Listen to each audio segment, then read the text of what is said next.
नमो भगवते वासुदेवाय नमः। हरे कृष्णा, जय श्री हरि। आप सभी भक्तों का दिन शुभ और मंगलमय हो। आज इंदिरा एकादशी के व्रत का पारण का दिन है, तो आइए सुनते हैं तुलसी माता और लक्ष्मी माता की कथाएं। इन कथाओं को सुनने से ही व्रत पूर्ण माना जाता है। तुलसी माता को हरि प्रिया भी कहा जाता है। जितना भगवान श्री हरि विष्णु सोने, चांदी, हीरे, मोती और रत्नों से प्रसन्न नहीं होते, उतना सिर्फ तुलसा दल से प्रसन्न हो जाते हैं। सच्ची श्रद्धा भाव से तुलसी दल भगवान विष्णु को अर्पित करने से मनुष्यों के सभी संकट कट जाते हैं और मनोकामनाओं की पूर्ति होती है। तो सभी भक्तजन एक बार प्रेम से बोलिए, गौरी पुत्र गणेश भगवान की जय। बोलिए लक्ष्मी नारायण भगवान की जय। ओम नमः शिवाय। एक बार भगवान विष्णु जी शेषनाग पर बैठे बैठे उदास हो गए और धरती पर जाने का विचार बनाया। धरती पर जाने का मन बनाते ही विष्णु जी जाने की तैयारियों में लग गए। अपने स्वामी को तैयार होता देखकर लक्ष्मी जी ने उनसे पूछा कि हे स्वामी, आप कहाँ जाने की तैयारी में लगे हैं? जिसके उत्तर में विष्णु जी ने कहा कि हे देवी, मैं धरती लोक पर घूमने जा रहा हूँ। यह सुनकर माता लक्ष्मी जी का भी मन धरती पर जाने का हुआ और उन्होंने श्री हरि से इसकी आज्ञा मांगी। लक्ष्मी जी की प्रार्थना करने पर भगवान विष्णु जी बोले कि आप मेरे साथ चल सकते हो, लेकिन एक शर्त पर। अगर आप धरती पर पहुंचकर उत्तर दिशा की ओर ना देखें तो तभी मैं आपको अपने साथ लेकर जाऊंगा। यह सुनते ही माता लक्ष्मी जी तुरंत हाँ कर देती हैं और विष्णु जी के साथ धरती लोक पर जाने के लिए तैयार हो जाती हैं। माता लक्ष्मी जी और भगवान विष्णु जी सुबह सुबह धरती पर पहुंच गए। जब वे पहुंचे तब सूर्य देवता उदय हो ही रहे थे। कुछ दिनों पहले ही बरसात हुई थी, इसीलिए धरती पर चारों ओर हरियाली ही हरियाली थी। धरती बेहद ही सुंदर दिखाई दे रही थी। इसीलिए माँ लक्ष्मी जी मंत्र मुग्ध होकर धरती के चारों ओर देख रही थी। माँ लक्ष्मी जी भूल गई कि पति को क्या वचन देकर साथ आई हैं। अपनी नजर घुमाते हुए उन्होंने कब उत्तर दिशा की ओर देखा, उन्हें पता ही नहीं चला। मन ही मन में मुग्ध हुई माता लक्ष्मी जी ने जब उत्तर दिशा की ओर देखा तो उन्हें एक सुंदर बगीचा नजर आया। उस ओर से भीनी भीनी खुशबू आ रही थी। बगीचे में बहुत ही सुंदर सुंदर फूल खिले हुए थे। फूलों को देखते ही माँ लक्ष्मी बिना सोचे समझे उस खेत में चली गई और एक सुंदर सा फूल तोड़कर लाई। फूल तोड़ने के बाद जैसे ही माँ लक्ष्मी जी भगवान विष्णु के पास वापस लौट कर आई, तब भगवान विष्णु जी की आंखों में आंसू भरे थे। माँ लक्ष्मी जी के हाथ में फूल देखकर विष्णु जी बोले कि कभी भी किसी से बिना पूछे उसका कुछ भी नहीं लेना चाहिए, और साथ ही माँ लक्ष्मी जी को विष्णु जी को दिया हुआ वचन भी याद दिलाया। माँ लक्ष्मी जी को जब अपनी भूल का आभास हुआ तो उन्होंने भगवान के सामने इस भूल की क्षमा मांगी। विष्णु जी ने कहा कि आपने जो भूल की है उसकी सजा तो आपको अवश्य मिलेगी। जिस माली के खेत से आपने बिना पूछे फूल तोड़ा है, यह एक प्रकार की चोरी है। इसीलिए अब आप 3 वर्षों तक माली के घर नौकर बनकर रहो। उसके बाद मैं आपको वैकुंठ में वापस बुलाऊंगा। भगवान विष्णु जी का आदेश मानकर माता लक्ष्मी जी चुपचाप सर झुकाकर मान स्वीकार किया। जिसके बाद माँ लक्ष्मी जी ने एक गरीब औरत का रूप धारण किया और उस खेत के मालिक के घर गई। माधव नाम के उस मालिक का एक झोपड़ा था, जहां माधव पत्नी, 2 बेटे और 3 बेटियों के साथ रहता था। माता लक्ष्मी जी जब एक साधारण औरत बनकर माधव के झोंपड़े पर पधारी तो माधव ने पूछा कि बहन, आप कौन हो? तब माँ लक्ष्मी ने कहा कि मैं एक गरीब औरत हूँ, मेरी देखभाल करने वाला कोई नहीं। मैंने कई दिनों से खाना भी नहीं खाया। मुझे कोई भी काम दे दो, मैं तुम्हारे घर का काम किया करूंगी और इसके बदले में आप मुझे अपने घर के एक कोने में आसरा दे देना। माधव बहुत ही अच्छे दिल का मालिक था। उसे उन पर दया आ गई, लेकिन उसने कहा, बहन, मैं तो बहुत ही गरीब हूँ। मेरी कमाई से मेरे घर का खर्च काफी कठिनाई से चलता है। लेकिन अगर मेरी 3 बेटियां हैं, उसकी जगह अगर 4 बेटियां होती तो भी मुझे गुजारा करना था। अगर आप मेरी बेटी बनकर और जैसा रूखा सूखा हम खाते हैं उसमें खुश रह सकती हो तो बेटी अंदर आ जाओ।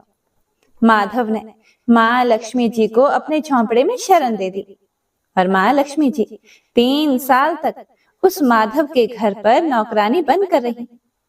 कथा के अनुसार कहा जाता है कि जिस दिन माँ लक्ष्मी जी माधव के घर आई थी, उसके दूसरे दिन ही माधव को फूलों से इतनी आमदनी हुई कि शाम को उसने एक गाय खरीद ली।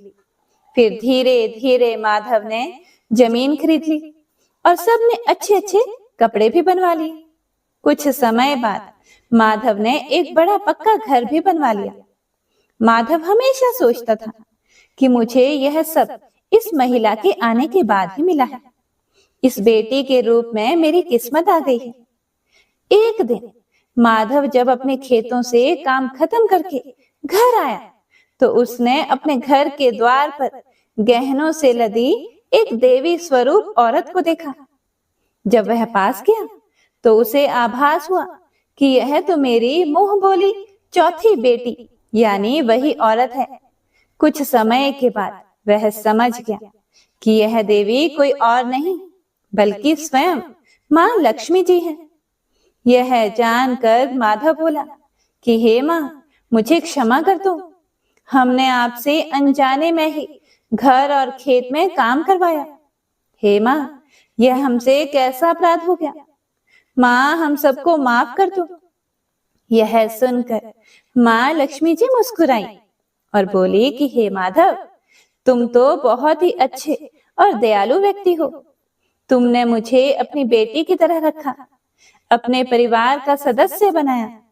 इसके बदले मैं तुम्हें वरदान देती हूँ कि तुम्हारे पास कभी भी खुशियों की और धन की कमी नहीं रहेगी। तुम्हें सारे सुख मिलेंगे जिसके तुम हकदार हो। इसके बाद माँ लक्ष्मी जी अपने स्वामी श्री हरि के द्वारा भेजे रथ में बैठकर वैकुंठ लोक चली गई। हे माँ, मेरी नम्र विनती है कि जैसे माधव पर कृपा दृष्टि रखी वैसी ही कृपा दृष्टि हमारे समाज और देश पर रखना। कथा को सुनने वाले, सुनाने वाले और हुंकारा भरने वाले सभी भक्त जनों पर रखना। तो प्रेम से बोलिए लक्ष्मी नारायण भगवान की जय। आइए अब बड़ी ही श्रद्धा और प्रसन्नचित मन से मनोकामनाओं को पूरी करने वाली तुलसी माता की कथा को सुनते हैं। तुलसी माता की कथा को सुने बिना व्रत पूर्ण नहीं माना जाता। तो प्रेम से बोलिए तुलसी शालिग्राम की जय। एक बार एक गांव में एक बुजुर्ग महिला रहा करती थी।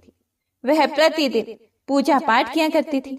वह रोज तुलसी माँ की पूजा करती थी और वह बुजुर्ग महिला रोज तुलसी माता से कहती, हे तुलसी माँ, तुम मुझे बहू दे, पीताम्बर की धोती दे, मीठा मीठा घास दे, वैकुंठ में वास दे, चटक की चाल दे, पटक की मौत दे, चंदन का काट दे, रानी का काज दे, दाल भात का भोजन दे, 11 की मौत दे और कृष्ण जी का कंधा दे। वह बुजुर्ग महिला हर महीने में तुलसी माता की रोज पूजा करती थी और उनके बिरले को रोज सींचती। तुलसी माता बुजुर्ग महिला की बात सुनकर धीरे धीरे सूखने लगी। तभी भगवान श्री कृष्ण जी ने देखा कि तुलसी माता सूख रही है और तभी एक दिन भगवान श्री कृष्ण तुलसी माता जी के पास प्रकट हुए और भगवान श्री कृष्ण जी ने तुलसी माता से पूछा, तुम क्यों सूख रही हो? सभी महिलाएं तुम्हारी पूजा करती हैं और तुमको रोज सींचती हैं, लेकिन फिर भी तुम सूखती जा रही हो। इसका कारण क्या है? जिसके बाद तुलसी माता ने भगवान श्री कृष्ण जी से कहा कि हे प्रभु, एक बुजुर्ग महिला मेरे पास रोज आती है और रोज एक ही बात बोलती है कि हे तुलसी माता, सबकी दाता, मैं तेरा बिरला सींचती हूँ, तुम मुझे बहू दे, पीताम्बर की धोती दे, मीठा मीठा घास दे, वैकुंठ में वास दे, चटक की चाल दे, पटक की मौत दे, चंदन का काट दे रानी सा राज दे, दाल भात का भोजन दे, 11 की मौत दे और कृष्ण जी का कांधा दे। मैं उस बुजुर्ग महिला की सारी मनोकामनाएं पूरी कर सकती हूँ, लेकिन उसकी एक मनोकामना पूरी नहीं कर सकती। मैं कृष्ण जी का कंधा कहाँ से दूंगी? भगवान श्री कृष्ण जी तुलसी माता की यह बात सुनकर जोर जोर से हंसने लगे और फिर भगवान श्री कृष्ण जी ने तुलसी माता जी से कहा कि तुम चिंता मत करो, जब वह बुजुर्ग महिला की मृत्यु होगी तब मौके पर मैं और आप ही कंधा दे देंगे। आप सुबह जब वह पूजा करने आए तब कह देना कि सब कुछ तुम्हें मिल जाएगा। कुछ दिनों बाद वह वृद्ध महिला ठोकर खाकर रास्ते में गिरकर मर गई। पूरे गांव के सभी लोग आए और उस महिला को सभी लोग धर्मात्मा मानते थे। उसको तुलसा जी की डोकरी कहते थे। उसके परिवार में कोई भी नहीं था, इसीलिए गांव वालों ने ही उसके अंतिम संस्कार करने की योजना बनाई और उसे नहलाकर जब वैकुंठी पर बैठाने के लिए उसे उठाने लगे तो उसका मृत शरीर इतना भारी हो गया था कि उसे कोई उठा नहीं पाया। यह सब देखकर वहां के सभी लोग तरह तरह की बातें करने लगे और कहने लगे कि यह इतना पूजा पाठ करती थी, हर समय माला फेरती थी, इसीलिए यह इतनी भारी हो गई है। वहीं पूरे गांव में चर्चा होने लगी कि डोकरी माई कोई भक्ति नहीं करती थी, यह छल कपट करती थी। हम जिसे धर्मात्मा समझते थे वह पापी है, जो कि किसी से भी नहीं उठ पा रही है। यह इसके कर्मों की सजा है। इधर भगवान ने सोचा कि मेरे भक्तों की निंदा हो रही है, इसीलिए भगवान ने बूढ़े ब्राह्मण का भेष धारण करके वहां पर आए और वहां पर जितने भी लोग इकट्ठे हुए थे उनसे पूछने लगे कि यहाँ पर इतनी भीड़ क्यों लगी है, जिससे लोग कहने लगे कि यह डोकरी माई मर गई है और पाप इतना था कि जिससे यह उठ ही नहीं पा रही है। सब उठा उठा कर थक गए। तब ब्राह्मण जी ने कहा कि मुझे एक बार डोकरी के कानों में कहने दो, फिर वह देखो कैसे उठती है। तो सभी लोगों ने कहा कि आप भी प्रयास करके देख लीजिए। तब भगवान ने उस वृद्ध महिला के कानों में कहा कि हे डोकरी माई, देखो मैं आ गया। और जो भी बुढ़िया माई पूजा करते समय शब्द कहती थी वह शब्द उसके कानों में कहने लगे, तू बिरला सिंचे मेरा, मैं करूं निस्तारा तेरा। डोकरी माई बहू ले, बेटी ले, पोता ले, लड्डू ले, पीताम्बर की धोती ले, गहना ले, घी का घड़ा ले, मीठा मीठा खीर और पूड़ी ले, दाल भात का भोजन ले, धन दौलत ले, बेटा पोता को काम ले, तुलसी का पत्ता ले, मुंह में गंगा जल ले, 11 को दिन ले, श्री कृष्ण जी का कंधा ले। इतना सुनते ही डोकरी हल्की हो गई। भगवान ने बोला, आओ और उसको उठाओ। भगवान ने हाथ लगाया और डोकरी उठ गई। सबको बड़ा ही आश्चर्य हुआ। उसे खूब धूमधाम से ले जाया गया। भगवान उसे अपने कंधे पर ले गए। पूरे गांव में इसकी चर्चा होने लगी, जिससे उसको मुक्ति मिल गई और वह वैकुंठ में चली गई। सभी लोग देखते रह गए। सभी लोगों ने देखा कि शमशान घाट तक तो ब्राह्मण साथ ही आया था, लेकिन अब वह दिखाई नहीं दे रहा है। इससे लोगों को समझ में आ गया कि वह और कोई नहीं, स्वयं भगवान ही बूढ़े ब्राह्मण के रूप में आए थे। तो बोलिए श्री राधा कृष्ण भगवान की जय, बोलिए श्री तुलसी शालिग्राम जी की जय। आइए अब तुलसी माता की दूसरी कथा को सुनते हैं। इस कथा को सुनने से एकादशी के व्रत का संपूर्ण फल मिल जाता है। तो आइए प्रसन्नचित मन से इस कथा को सुनते हैं।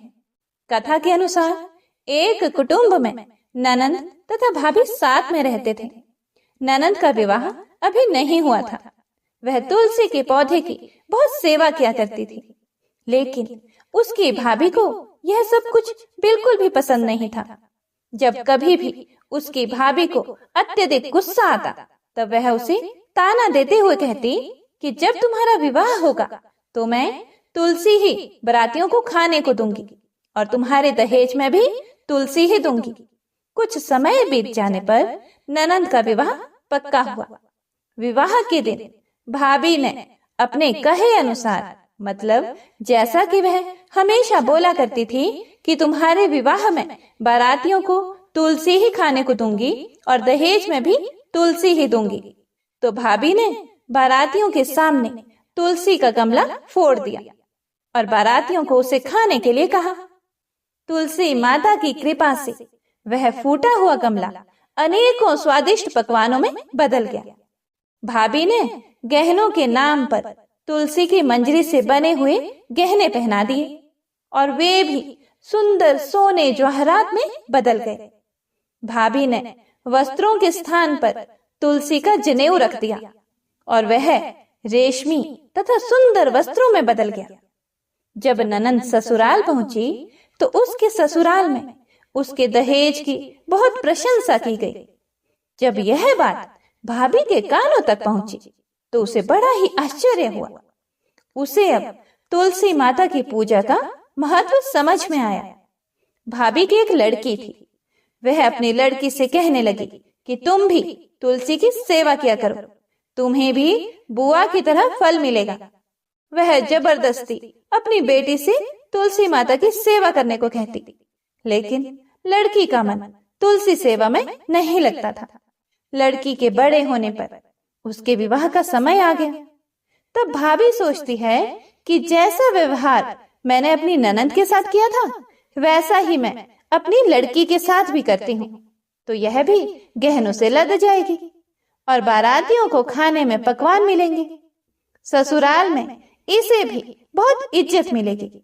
यह सोचकर वह बारातियों के सामने तुलसी का गमला फोड़ देती है, लेकिन इस बार गमले की मिट्टी ही रही, मंजरी तथा पत्ते भी अपने रूप में ही रहे। जनेऊ भी अपना रूप नहीं बदलता है। सभी लोगों तथा बारातियों द्वारा भाभी की बुराई की जाती है। लड़की के ससुराल वाले भी लड़की की बुराई करते हैं। भाभी कभी भी ननंद को घर नहीं बुलाती थी। भाई को बहन की याद आती है, तो भाई ने सोचा बहुत समय हो गया, मैं बहन से मिल कर आता हूँ। उसने अपनी पत्नी से कहा और कुछ उपहार बहन के पास ले जाने की बात कही। भाभी ने थैले में ज्वार भर कर दे दिया और कहा और कुछ नहीं है, तुम यही ले जाओ। वह दुखी मन से बहन के पास चल पड़ा। वह सारे रास्ते सोचता रहा कि कोई भाई अपनी बहन के घर ज्वार कैसे ले जा सकता है। यह सोचकर वह एक गौशाला के पास रुका और ज्वार का थैला गाय के सामने पलट दिया। तभी गाय पालने वाले ने कहा कि आप गाय के सामने हीरे मोती तथा सोना क्यों डाल रहे हो? यह देखकर भाई को बड़ा ही आश्चर्य हुआ और उसने सभी हीरे मोती तथा सोना वापस अपने थैले में रख लिया। भाई ने सारी बात अपनी बहन को बताई और बड़ी खुशी खुशी उसने सारे हीरे मोती और जेवर अपनी बहन को दिए। दोनों भाई बहन एक दूसरे को देखकर अत्यंत प्रसन्न हुए। जैसी कृपा माता तुलसी ने ननंद पर की, ऐसी ही कृपा सभी पर करना। बोलिए श्री तुलसी माता शालिग्राम भगवान की जय। बोलिए श्री लक्ष्मी नारायण भगवान की जय। आइए अब तुलसी जी की तीसरी कथा को सुनते हैं। इस कथा को पूरा सुनने से सभी मनोकामनाएं पूर्ण हो जाती हैं। सावर्णी मुनि की पुत्री तुलसी अपूर्व सुंदरी थी। उनकी इच्छा थी कि उनका विवाह भगवान नारायण के साथ हो। इसके लिए उन्होंने नारायण पर्वत की घाटी में स्थित बद्री वन में घोर तपस्या की। दीर्घ काल तक तपस्या के उपरांत ब्रह्मा जी ने प्रसन्न होकर दर्शन दिए और वर मांगने को कहा। तुलसी जी ने कहा, हे सृष्टिकर्ता, हे ब्रह्मदेव, आप अंतर्यामी हैं, सबके मन की बात जानते हैं। फिर भी मैं अपनी इच्छा आपसे बताती हूँ। मैं चाहती हूँ कि भगवान श्री नारायण मुझे पति रूप में मिले। ब्रह्मा जी ने कहा, तुम्हारा अभीष्ट तुम्हें अवश्य मिलेगा। अपने पूर्व जन्म में किसी अपराध के कारण तुम्हें श्राप मिला है। इसी प्रकार भगवान श्री नारायण के एक पार्षद को भी दानव कुल में जन्म लेने का श्राप मिला है। दानव कुल में जन्म लेने के बाद भी उसमें नारायण का अंश विद्यमान रहेगा। इसीलिए इस जन्म में पूर्व जन्म के पाप के शमन के लिए संपूर्ण नारायण तो नहीं मिलेंगे, लेकिन नारायण के अंश से युक्त दानव कुल में जन्मे उस शापग्रस्त पार्षद से तुम्हारा विवाह होगा। शाप मुक्त होने पर भगवान श्री नारायण सदा सर्वदा के लिए तुम्हारे पति हो जाएंगे। तुलसी जी ने ब्रह्मा के इस वर को स्वीकार किया, क्योंकि मानव कुल में जन्म के कारण उस मायावी भोग को तो भोगना ही था। तुलसी जी बद्री वन में ही रहने लगी। नारायण का वह पार्षद दानव कुल में जलंधर के नाम से पैदा हुआ था। कुछ दिनों बाद वह भ्रमण करता हुआ बद्री वन में आया। यहाँ तुलसी को देखते ही वह उस पर मंत्र मुग्ध हो गया और तुलसी के सामने उसने अपने विवाह का प्रस्ताव रखा। उसने तुलसी जी से विवाह करने की इच्छा प्रकट की। इतने में ही महाब्रह्मा जी भी वहां आ गए और तुलसी जी से कहा, तुलसी, जलंधर को देखो, कैसा देवोपम उसका स्वरूप है। दानव कुल में जन्म लेने के बाद भी लगता है जैसे इसके शरीर में नारायण का वास हो। तुम प्रस्ताव को सहर्ष स्वीकार कर लो। तुलसी को भी लगा कि उसकी तपस्या पूर्ण हुई, उसे इच्छित फल मिला है। जलंधर के साथ उसका गंधर्व विवाह हो गया और वह जलंधर के साथ उसके महल में पत्नी बनकर आ गई। जलंधर ने अपनी परम सुंदरी सती साध्वी पत्नी तुलसी के साथ बहुत दिनों तक राज्य किया। उसने अपने राज्य का इतना विस्तार किया कि देवलोक तक उसके अधिकार में आ गया। स्वर्ग का सुख भोगने वाले देवताओं की दशा भिखारियों जैसी हो गई। जलंधर किसी को कष्ट नहीं देता था, पर अधिकार और राज्य छीन जाने से सारे देवता मिलकर ब्रह्मा, विष्णु और शिव जी की सभा में गए तथा अपनी विपत्ति सुनाई। ब्रह्मा जी ने कहा, तुलसी परम साध्वी है, उसका विवाह जलंधर से मैंने ही कराया था। जलंधर को तब तक नहीं हराया जा सकता या मारा जा सकता जब तक तुलसी को ना छला जाए। विष्णु जी ने कहा, जलंधर पूर्व जन्म में मेरा पार्षद था। श्राप के कारण उसे दैत्य कुल में जन्म लेना पड़ा। इस जन्म में भी मेरा अंश उसमें व्याप्त है। साथ ही तुलसी के पति व्रत धर्म से वह अजय है। फिर देवताओं की सहमति से भगवान शिव ने जलंधर के पास संदेश भेजा कि या तो वह देवताओं को राज्य लौटा दे या फिर उनसे युद्ध करे। जलंधर शंकर के पास पहुंचा। उसने कहा, देवाधिदेव, आपके लिए देवताओं का पक्ष लेना उचित नहीं है। राज्य बढ़ाना हर राजा का कर्तव्य है। मैं किसी को दुखी नहीं कर रहा हूँ। देवताओं से कहिए कि वे मेरी प्रजा बनकर रहे। मैंने आपका कोई भी अपमान नहीं किया है। हमारा आपका युद्ध शोभा नहीं देता है। अगर आप हार गए तो बड़ी लज्जा की बात होगी। मैं हार गया तो आपकी कीर्ति बहुत अधिक नहीं बढ़ेगी। भगवान शंकर फिर हंसने लगे। वे तो सब रहस्य समझते थे। तुलसी और जलंधर के पूर्व जन्म के श्राप की अवधि लगभग पूरी हो चुकी थी। फिर शंकर जी बोले, इसमें कीर्ति और लज्जा की बात क्या है? तुम देवों को राज्य लौटाकर उन्हें उनके पद पर प्रतिष्ठित होने दो। युद्ध से बचने का यही एक उपाय है। जलंधर ने कहा, मैंने युद्ध के बल से देवलोक जीता है। कोई उसे युद्ध के द्वारा ही वापस ले सकता है। यह है मेरा अंतिम उत्तर है। अब मैं जा रहा हूँ। ऐसा कहकर जलंधर चला गया। उसने अपनी पत्नी तुलसी को सारी बातें बताई और कहा, कर्म भोग सब काल सूत्र में बंधा है। जीवन में हर्ष, शोक, भय, सुख, दुख, मंगल, अमंगल काल के अधीन है। हम तो केवल निमित्त हैं। संभव है भगवान शिव देवों का पक्ष लेकर मुझसे युद्ध करे। तुम चिंता मत करना, तुम्हारा सती तेज मेरी रक्षा करेगा। दूसरे दिन भगवान शंकर के नेतृत्व में देवताओं ने युद्ध छेड़ दिया। जलंधर ने भीषण बाणों की वर्षा कर उनका वेग रोका। उसके प्रहार से देवता डगमगाने लगे। उसने दानवी शक्ति का प्रयोग करके मायावी युद्ध आरंभ किया।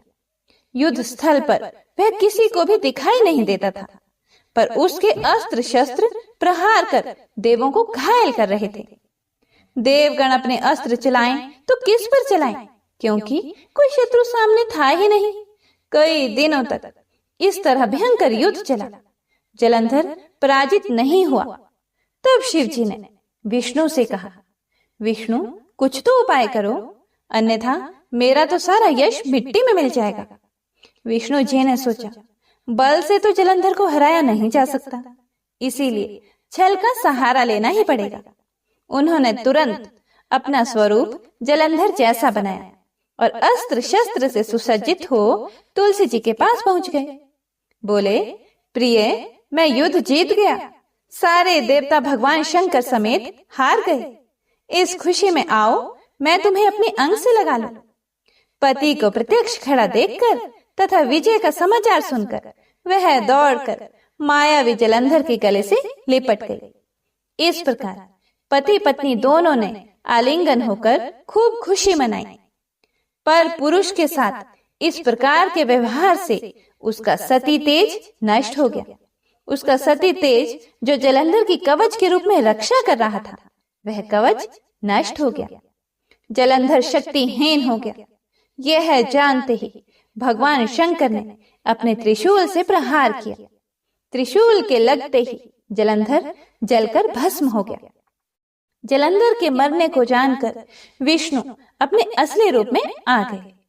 सामने अपने पति जलंधर के स्थान पर भगवान विष्णु को खड़ा देखकर तुलसी बहुत विस्मित हुई। उसको पता लग गया कि स्वयं नारायण ने उसके साथ छल किया है। क्रोध में आकर तुलसी जी ने श्राप दिया, एक सती स्त्री का स्तित्व भंग करने के अपराध में तुम हृदयहीन पत्थर हो जाओ। विष्णु जी ने तुलसी के श्राप को शिरोधार्य कर कहा, देवी, तुम्हारे तथा जलंधर के कल्याण के लिए मुझे ऐसा करना पड़ा। तुम दोनों को श्राप मुक्त करना था। तुम भी अब अपना शरीर त्याग कर तुलसी बिरवा के रूप में जन्म लोगी और मेरी पूजा तुलसी दल से होगी। मैं शालिग्राम पत्थर बनूंगा। मेरे शीश पर तुम आदर से विराजमान होंगी। तुम्हारे पति की हड्डियों के चूर्ण से शंख की उत्पत्ति होगी। उस शंख ध्वनि से देवताओं तथा मेरी पूजा आराधना होगी। जहाँ शंख ध्वनि होगी वहाँ मंगलमय मैं विराजमान रहूंगा। तुमने पूर्व जन्म में बद्री वन में मुझे पाने के लिए बड़ी तपस्या की थी। अब अगले जन्म में मैं नारायण प्रस्तर के रूप में बद्रीनाथ वन में स्थापित होऊंगा और मेरी पूजा अर्चना फल फूल से ना होकर तुम्हारी तुलसी दल से होगी। मेरे शीश पर विराजमान होकर तुम मुझसे भी ऊंचा पद प्राप्त करोगे। बोलिए श्री लक्ष्मी नारायण भगवान की जय। बोलिए श्री तुलसा जी शालिग्राम जी की जय। श्री तुलसी महारानी करूं विनय सिर नाए, जो मम हो संकट विकट दीजे मात नशाए। नमो नमो तुलसी महारानी, महिमा मिट ना जाए बखानी। दियो विष्णु तुमको सन्माना, जग में छायो सुयश महाना। विष्णु प्रिया जय जयति भवानी, तेहो लोक की हो सुख खानी। भगवत पूजा कर जो कोई, बिना तुम्हारे सफल न होई। जिन घर तब नहीं होए निवासा, उस पर करही विष्णु नहीं बासा। करे सदा जो तब नित सुमिरन, तेहि के काज होए सब पूरण। कार्तिक मास महात्म तुम्हारा, ताको जानत सब संसारा। तब पूजन जो करे कुंवारी, पावे सुंदर वर सुकुमारी। करे जो पूजन नित प्रति नारी, सुख संपत्ति से होए सुखारी। वृद्धा नारी करे जो पूजन, मिले भक्ति होवे पुलकित मन। श्रद्धा से पूजे जो कोई, भवनिधि से तर जावे सोई। कथा भागवत यज्ञ करावे, तुम बिन नहीं सफलता पावे। छायो तब प्रताप जग भारी, ध्यावत तुम ही सकल चित धारी। तुम ही मात यंत्रण तंत्रण में, सकल काज सिद्धि होवे क्षण में। औषधि रूप आप हो माता, सब जग में तव यश विख्याता। देव ऋषि मुनियों तपधारी, करत सदा तव जय जयकारी। वेद पुरातन तव यश गाया, महिमा गम पार नहीं पाया। नमो नमो जय जय सुख कारिणी, नमो नमो जय दुख निवारिणी, नमो नमो सुख संपत्ति देनी, नमो नमो अघ काटन छेनी, नमो नमो भक्तन दुख हरनी, नमो नमो दुष्टन मद छेनी, नमो नमो भव पार उतारनी, नमो नमो परलोक सुधारनी, नमो नमो निज भक्त उबारनी, नमो नमो जन काज सवारनी, नमो नमो जय कुमति निशावनी, नमो नमो सुख उपजावनी, जयति जयति जय तुलसी माई, ध्याओ तुमको शीश नवाई, निज जन जानि मोहि अपनाओ, बिगड़े कारज आप बनाओ, करूं विनय मैं मात तुम्हारी, पूर्ण आशा करहु हमारी, शरण चरण कर जोरी मनाओ, निश दिन तेरे ही गुण गाओ, करहु मात अब मोह पर दाया, निर्मल होए सकल मम काया, मांगू मात यह वर दीजे, सकल मनोरथ पूर्ण कीजे, जानू नहीं कुछ नेम आचारा, क्षमहु मात अपराध हमारा, 12 मास करे जो पूजा, ता सम जग में और न दूजा, प्रथम ही गंगा जल मंगवावे, फिर सुंदर स्नान करावे, चंदन अक्षत पुष्प चढ़ावे, धूप दीप नैवेद्य लगावे, करे आचमन गंगा जल से, ध्यान करे हृदय निर्मल से, पाठ करे फिर 40 की, स्तुति करे मात तुलसा की, यह विधि पूजा करे हमेशा, ताकि तन नहीं रहे कलेशा, करे मास कार्तिक का साधन, सोवे नित पवित्र सिद्ध होई जाहे, है ये कथा महा सुखदाई, पढ़े सुने सो भव तर जाई, तुलसी मैया तुम कल्याणी, तुम्हारी महिमा सब जग जानी, भावना तुझे मन नित नित ध्यावे, गा गा कर मां तुझे रिझावे, यह श्री तुलसी 40 पाठ करे जो कोई, गोविंद सो फल पावहि, जो मन इच्छा होए। श्री तुलसी 40 संपूर्ण। उम्मीद करती हूँ आपको वीडियो अच्छी लगी होगी। अच्छी लगी हो तो इसे ज्यादा से ज्यादा शेयर कीजिएगा, और अगर आप चैनल पर नए हैं तो चैनल को सब्सक्राइब जरूर कीजिएगा। धन्यवाद। आपका मंगल हो।